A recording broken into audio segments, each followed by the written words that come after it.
Alright guys, sorry for the bad camera angle and the closet review, but I want to do a quick unboxing.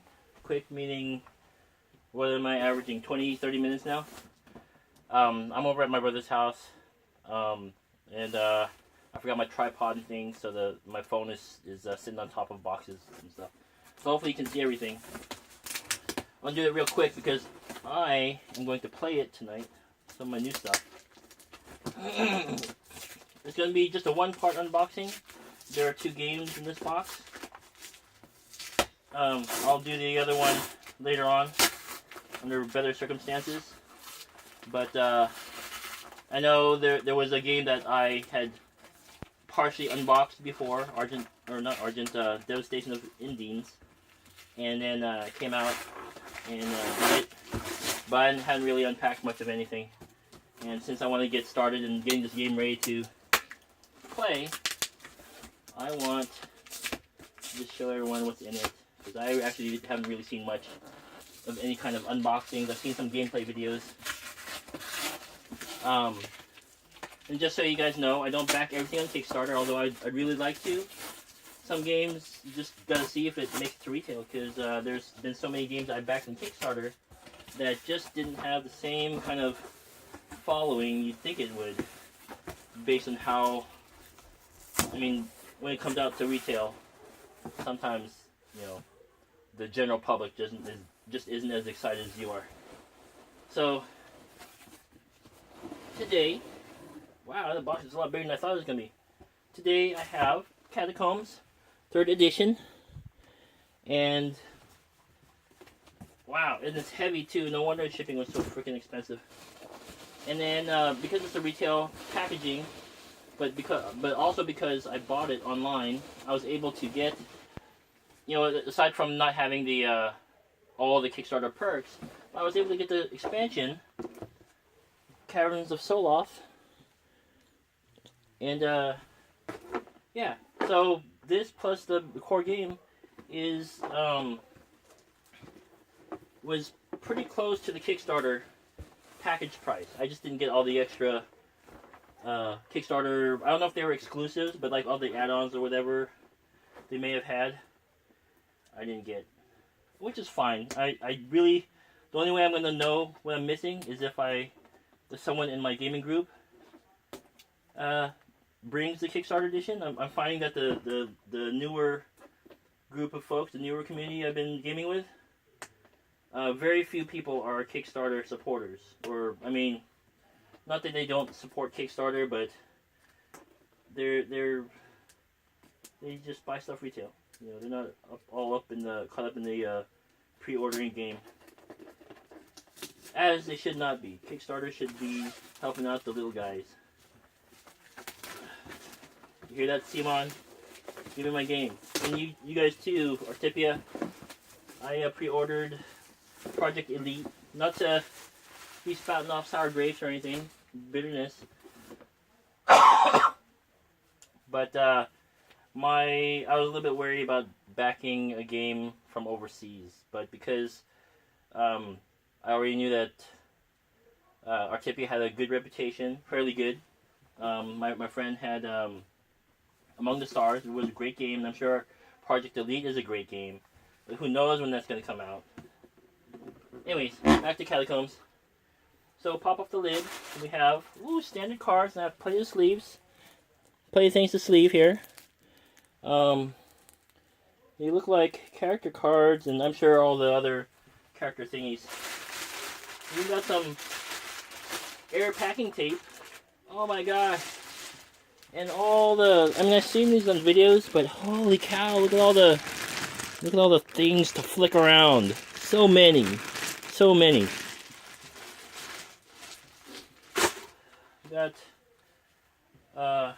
We got the border here, the walls, dungeon walls, so that we can contain the excitement. Flick them up. Some folks from my gaming group brought, Some folks from my gaming group brought Flick 'em Up. Actually, yeah, that thing is supposed to come off. I thought you're supposed to fold it over and it stays. but no.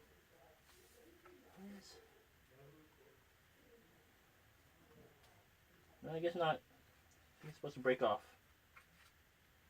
Which is, I hope so, because this one's breaking off. Because it looks like they slot into each other.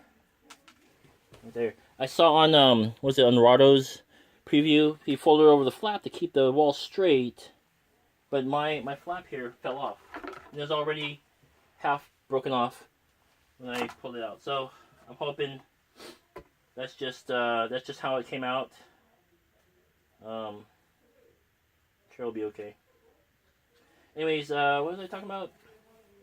I played Flick 'em Up the other day, and we were at a local tap house, and we're playing on a smaller. Someone put up the intro scene on a square table, about 4 times as big as this. So it wasn't a really huge table, and he set it up, and I don't hardly drink, and I wasn't drinking that night, and some people were obviously, and got a little aggressive with the flicking, even though you can't use your thumb as leverage for extra power. They got a little aggressive, and bits were flying all over the place. And so one of the, I guess I could make bumpers out of anything, but one of the appealing things is the guys who made Catacombs, they were really thinking about and listening to their previous backers, customer comments and things like that, that you need to include something to keep pieces from flying off the board, and they did. We got dungeon walls, very thematic. I guess it's not super thematic, but dungeon walls, and it just keeps your pieces from flying all over the place. Now the game boards are a little long, so and how many do I get? I get 2, I think. 2 game boards, double-sided. So here are the character doohickeys. What is it? Player mats. They're single-sided. I guess they don't have to be double-sided. They're all pretty much the same. They change with the characters. They have different backgrounds. Well, these are the same, so I don't know what... These backgrounds are the same. Oh, okay, I see. So this must be... Maybe this is the bad guys game board. Yeah, because there's four hero playmats, and they all have this waterfall in the back. You have the mastermind. Oh, he's got cobwebs in the back here. So, we got that. 4 wall sides. Lots of stickers. Lots and lots of stickers. Oh my gosh. Oh, I'm going to have to let people play games while I spend probably a good couple hours sticking stickers. And that's pretty much the game. I mean, the game boards, 2 of them. Oh yeah, they're here. The big black discs. Yeah, this is good. Good stuff. They're not like folded exactly in the middle, so I don't know. I mean, when the game board is punched out of a big giant sheet, I guess that's what happens. So here's the inside the volcano. Looks like some lava, and then a cave with looks like a treasure chest at the end, at one end, or a crate. And then we have there's 3 game boards. I thought there's only 2. Then we have, so we got 6 scenarios. I wonder if that's the result of the Kickstarter. If so, thank you, Kickstarters. I mean, that's the whole point of it. I mean, you get stretch goals, you get extra stuff in the final game, because, I mean, in a way, I get, whether they use the money, actually usually use or need the money for making things possible. I mean, why would they waste money on things that they think might be interesting to players, only to have people be like, yeah, we didn't like that. That sucked. But when you add stretch goals and people are like, yeah, we'll give you more money.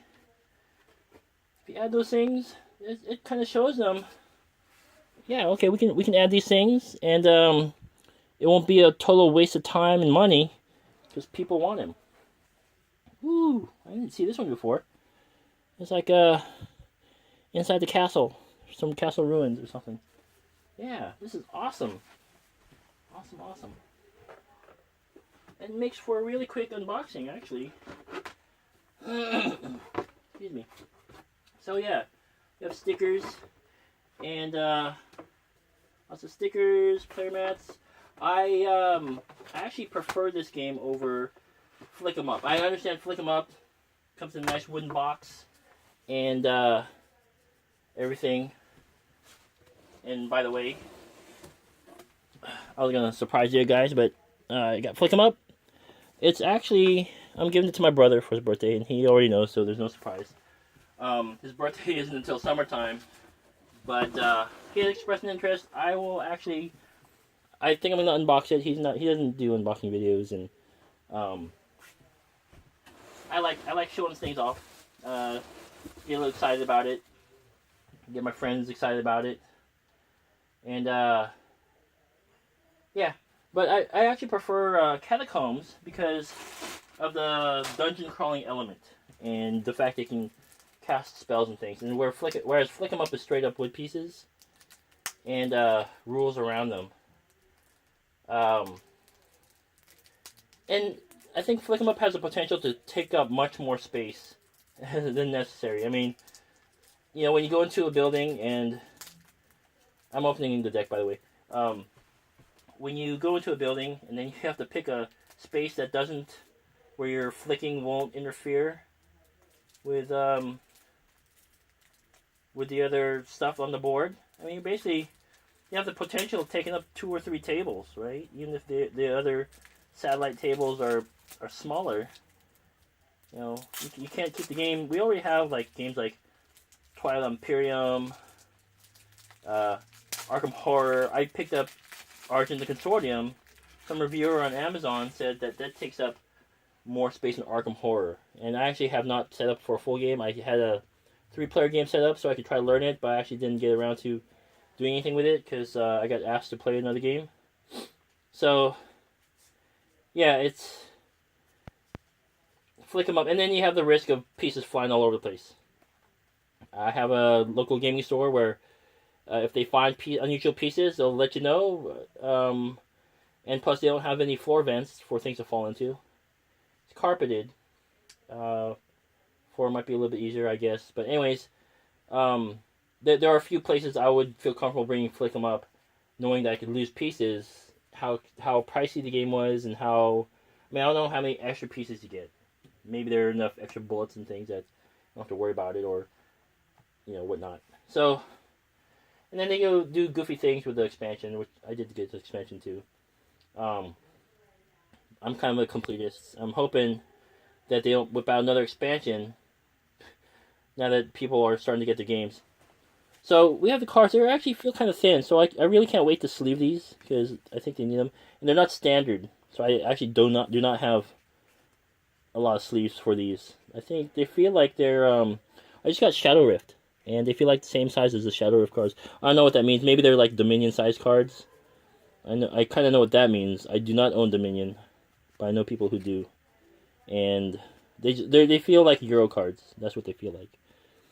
They're smaller than Magic cards, which are the penny sleeves I have are standard. Oh, and I unwrap this, and then now they'll spill out everywhere because there's no tray to contain them. All right, so I blabbed a little bit. Here's the Barbarian. Autofocus? Nope. There we go. Well, kind of. Sorry, it's kind of low light. There he goes. Barbarian. Got a Skeleton Explorer. I don't know if he's a good guy. Oh, the Chicken. Chicken Champion. Yeah, right on. We got powers, or spells, abilities, it says on the corner. Come on.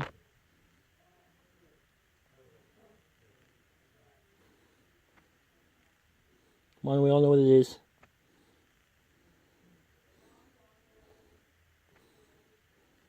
Nope, not happening. Oh. Anyways, it's a fireball. What else we got? We have character cards. Oh, I guess they're setups. So, like for Illyria, She's the elf. Come on. There we go. Elven Arrow, Spiritual Familiar, melee, no spells, looks like. Alani, Vareshi, Mororg. It's very iconic, so I'm going to have to learn more icons. I'm really the kind of person that just likes to look at something and start playing. And so I miss a lot of rules when I read, so I don't know how I'm going to fare with this. I have to read about what all the icons mean. And there's a lot of them. This is part of the reason why I don't have Seven Wonders.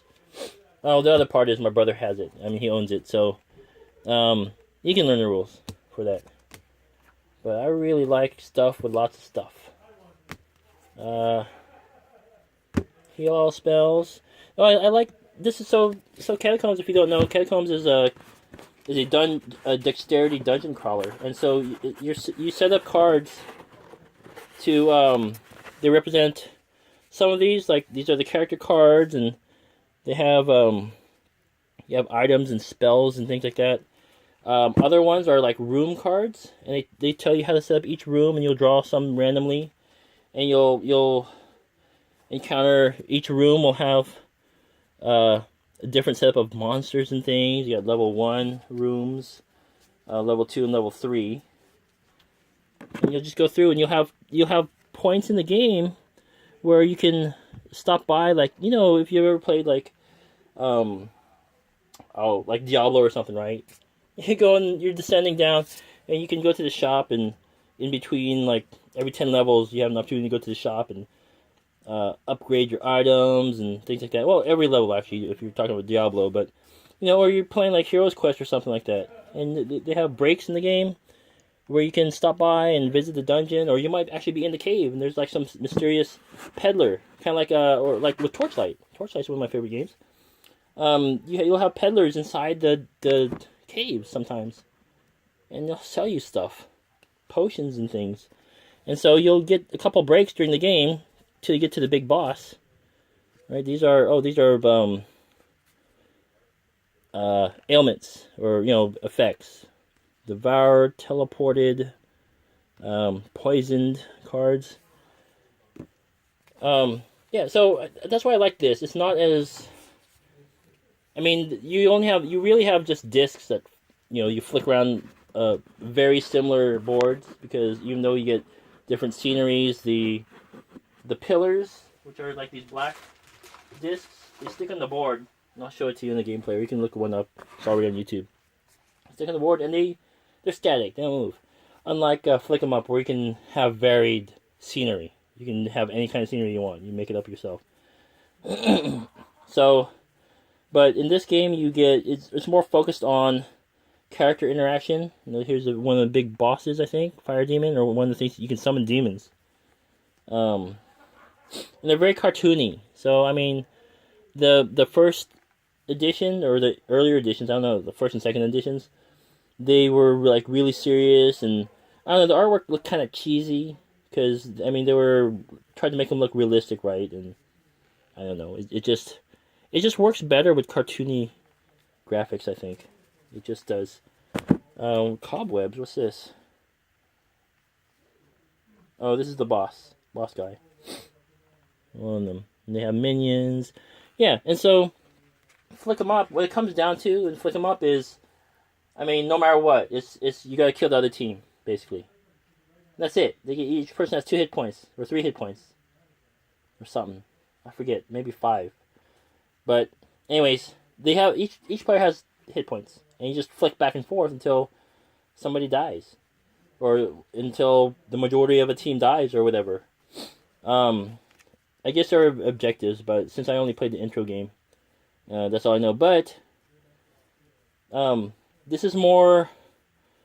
Now, I'm not much of a storytelling kind of person, but I gotta have more. And this is very light. It's supposed to play in half an hour. I'm guessing it's gonna take half an hour to set up. I have Zombie 15 at home. Haven't played it yet with other people. Because I seem to be just behind on the trends, and I'm not the people I play games with are not. I mean, I have like me and my brother and maybe a couple friends who will try out the new stuff with me, things that I like, and likewise I do with them too. But let's open this other one. But my regular gaming group, I have some friends that own a store, one of the local shops, and it, and they'll learn with me. It's great. I want them to see some other stuff that they could potentially have in their store to sell to locals. But yeah, I have I'm wowed by lots of stuff, and with lots of things going on. I haven't been officially diagnosed yet, but I think I have ADD, and I love to see lots of stuff to keep engaged. So there's more cards. Like, what is it? 60% more cards, right? Yeah, that's over half, right? More cards, more characters. I think there's 2 extra characters. Let's see.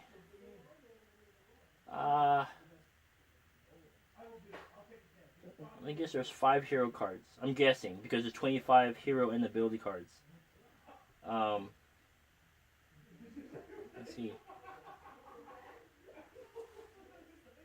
18 monster cards. Anyways, there's more characters, more monsters, more spells, more discs to flick around. I hope they have an accurate or detailed guide, because I really don't want to be sticking the wrong stuff. I know they're all different sizes, but man, there's a lot of stuff in here to flick around.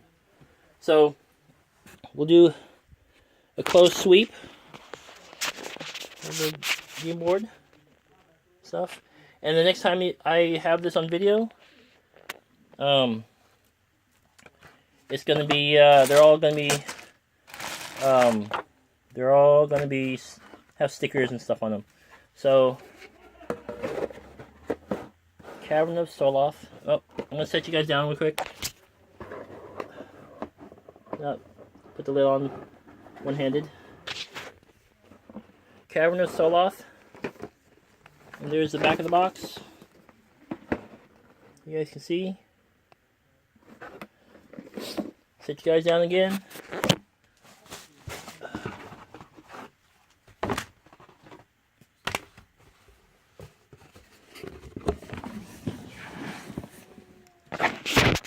Sorry. Yeah, I don't edit anything, by the way. I don't have the software, I don't have the patience. You guys can just skip ahead. Catacombs, and then back of the box. It's just one big Ziploc bag full of wooden discs, and I threw the cards around, definitely. And stickers, so cardboard. So there's that. And like I said, we're gonna be hopefully we'll get a chance to play this tonight at least one time, and then I'll do a quick overview, or not really overview. I already know I'm gonna like it, so do a quick commentary on the stickers and all that stuff. All right, thanks for watching. If you're still there, see you later.